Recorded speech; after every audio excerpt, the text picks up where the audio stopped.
Assalamualaikum warahmatullahi wabarakatuh. Seperti teman-teman udah tahu juga, semalam itu batas akhir pendaftaran pilkada. Pendaftaran sudah ditutup. Dan di Jakarta ada satu yang dicalonkan oleh 15 partai, lalu ada satu yang dicalonkan oleh satu partai, dan ada lagi satu yang disebut independen. Dan saya tidak termasuk di dalamnya. Jadi dengan begitu maka udah final ya, bahwa saya tidak ikut di dalam kontestasi Pilgub di Jakarta tahun 2024 ini. Dan kemarin juga sebetulnya kita menerima undangan, tawaran untuk ikut dalam kontestasi Pilgub Jawa Barat. Kita apresiasi sekali ajakan ini, panggilan ini, tapi dengan mempertimbangkan berbagai faktor, kami putuskan untuk tidak mengikuti kontestasi di Jawa Barat. Nah, saya ingin sampaikan beberapa poin respon singkat atas situasi yang saat ini sedang terjadi. Pertama, saya ingin sampaikan terima kasih. Terima kasih banyak kepada semuanya yang selama 1,5 tahun ini, hampir 2 tahun, ikut mendukung perjuangan yang luar biasa di jalur Pilpres, Pilgub, sampai dengan titik ini. Gak bisa saya sebut satu persatu, terlalu banyak. Tapi yang jelas, semua yang terlibat adalah pejuang yang luar biasa, yang membuat perjuangan besar ini terasa jadi ringan, terasa jadi bermakna.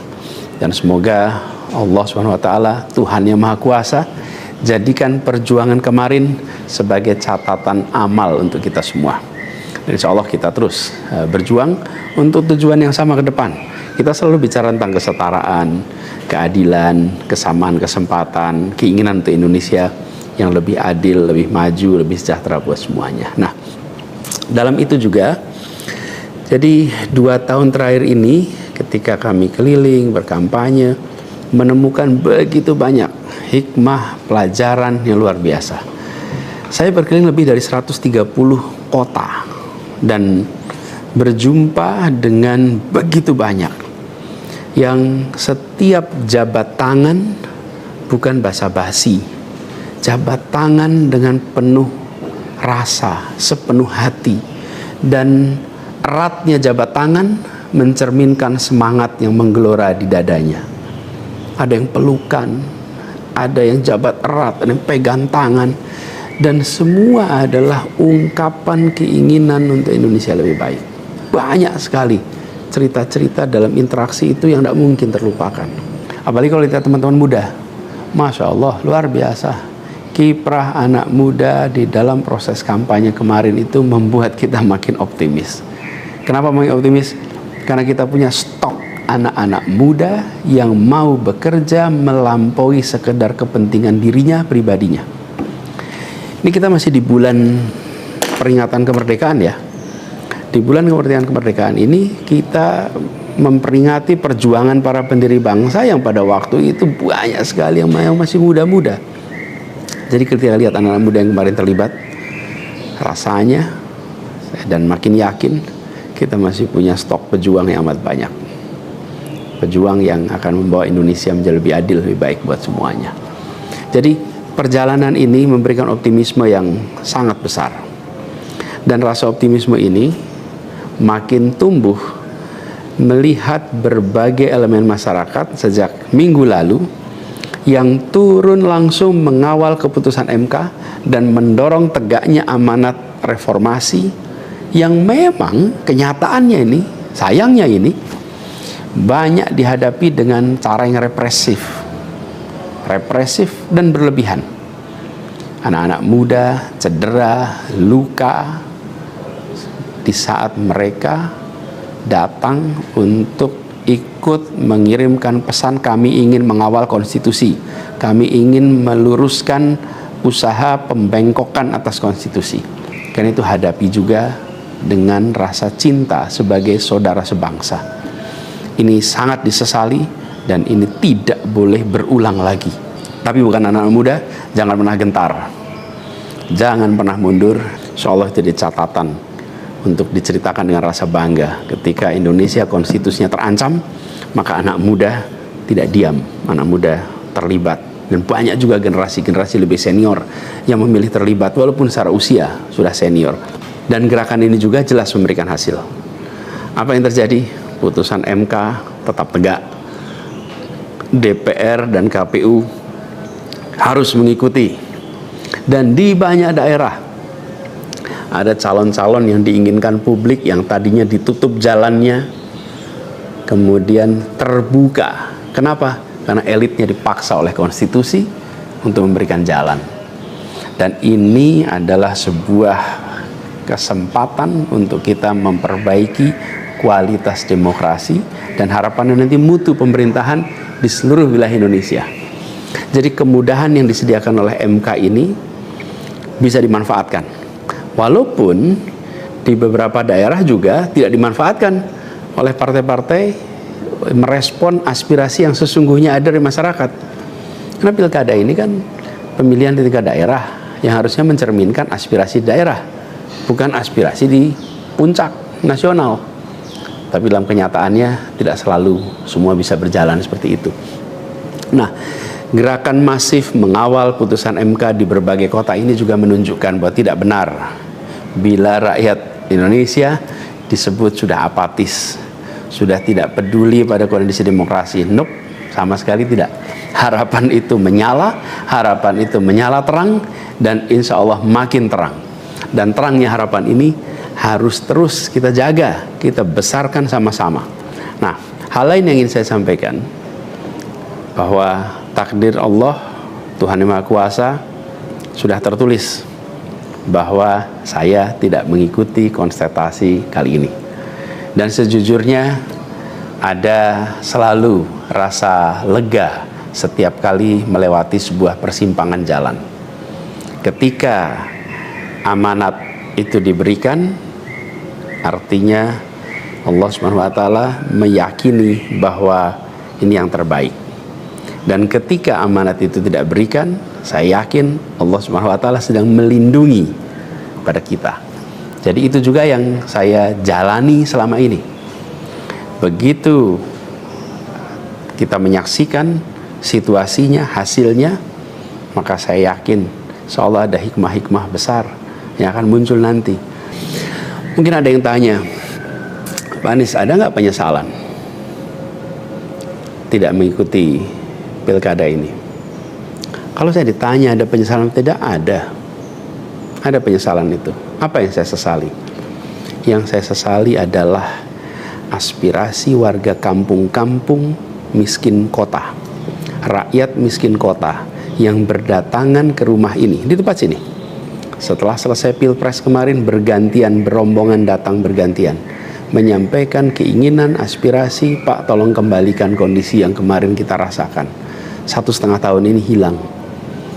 Dari mulai usaha untuk perbaikan kampung-kampung kumuh, perbaikan kondisi ekonomi mereka, yang selama itu kami selalu jadikan sebagai fokus perhatian. Dan selama berapa bulan ini saya datang mengelilingi mereka semua, mendatangi mereka semua. Ini yang saya, kalau dibilang perasaan ya, ada perasaan, waduh, ini aspirasi ini nggak bisa kita tuntaskan. Lihat warga kampung Bayam yang terlantar, berat rasanya. Lihat kampung-kampung yang setiap kali kita datang, Pak tolong ini dituntaskan, berat rasanya kalau mereka tidak bisa mendapatkan penuntasan atas usaha meningkatkan kesejahteraannya. Itu yang kalau ditanya sebagai rasa sesal, bagaimana rakyat miskin di Jakarta yang menjadi fokus perhatian kita tidak bisa saya penuhi harapannya. Para saudara-saudara semua, warga kampung di Jakarta, rakyat miskin kota, saya minta maaf karena tidak bisa membantu melalui jalan pemegang kewenangan, pembuat kebijakan. Tapi bukan berarti perjuangan kita berhenti, dan bukan berarti kita ikhtiar kita selesai di sini, enggak. Dengan cara lain nanti kita sama-sama berjuang untuk bisa memperbaiki kondisi rakyat miskin kota yang saat ini sedang menghadapi tantangan yang besar sekali. Saya minum kopi dulu ya. Jadi catatan lain yang saya rasakan ya ketika mengikuti proses ini semua, bahwa terbuka kenyataan bahwa sistem politik kita, demokrasi kita masih amat ringkih, dan kita punya PR untuk mengajak seluruh rakyat memiliki kesadaran yang lebih baik tentang proses politik, tentang proses demokrasi agar demokrasi kita itu bisa berjalan dengan benar, berjalan dengan baik, dan hasilnya adalah untuk dirasakan seluruh rakyat. Ini PR tersendiri dan bukan sesuatu yang sederhana, tapi kita harus kerja keras. Dan saya rasa kita jangan berhenti di sini. Karena itu, salah satu tujuan besar yang akan diperjuangkan ke depan adalah meningkatkan kesadaran politik dan demokrasi Indonesia. Membantu mendorong supaya inisiatif-inisiatif, gerakan-gerakan sosial masyarakatan itu bisa tumbuh berkembang, khususnya di kalangan anak-anak muda. Seperti yang selama ini sudah dikerjakan, seperti misalnya humanis, ubah bareng, turun tangan, dan lain-lain. Nah, ada hal lain yang saya ingin share di sini. Kalau dalam interaksi, termasuk juga di sosial media, banyak sekali yang memberikan usul, saran, lebih baik Anies berkarir di luar negeri aja. Ada yang usul saya ke lembaga-lembaga internasional, ada yang berusul saya untuk mengajar di kampus-kampus di luar negeri. Saya jawab tidak, insya Allah tidak. Saya mencintai Indonesia secara tanpa syarat. Di sini saya dilahirkan, di sini saya dibesarkan, dan di sini saya akan berjuang. Kecintaan pada Indonesia membuat saya tidak akan bisa meninggalkan tanah ini. Saya akan tetap berada di Indonesia. Saya akan tetap berkarya di Indonesia. Saya akan tetap berjuang di Indonesia bersama dengan saudara-saudara sebangsa untuk membuat Indonesia lebih adil, lebih sejahtera bagi semuanya. Saya tidak akan meninggalkan Indonesia dan bekerja di tempat lain hanya karena situasi yang saya hadapi. Insya Allah ini akan terus menjadi pegangan saya ke depan. Tentu saya akan berkiprah di banyak tempat, tapi basis tetap di sini dan bekerja bersama dengan saudara-saudara sebangsa. Kemudian ada yang usul supaya saya masuk partai atau bikin partai politik. Nah gini, kalau masuk partai, pertanyaannya, partai mana yang sekarang tidak tersandra oleh kekuasaan? Nah, jangankan dimasuki, mencalonkan saja terancam. Agak berisiko juga bagi yang mengusulkan. Jadi ini adalah sebuah kenyataan nih. Jadi kita lihat aja ke depannya. Apakah lalu akan buat partai politik baru? Gini, bila untuk mengumpulkan semua semangat perubahan yang sekarang makin hari makin terasa besar, dan itu menjadi sebuah kekuatan, diperlukan menjadi gerakan, maka membangun ormas atau membangun partai baru, mungkin itu jalan yang akan kami tempuh. Kita lihat sama-sama ke depan.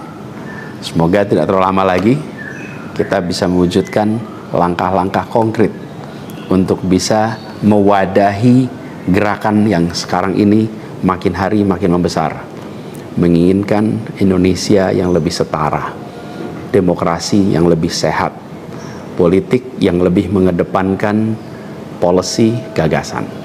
Ini respon saya atas situasi yang sedang terjadi saat ini. Saya ingin sampaikan pada semua di akhir ini kutipan yang pernah saya sampaikan pekan lalu, kutipan dari René de Klerk yang dimasukkan oleh Bung Hatta ke dalam pledoinya di tahun 1928 di Den Haag.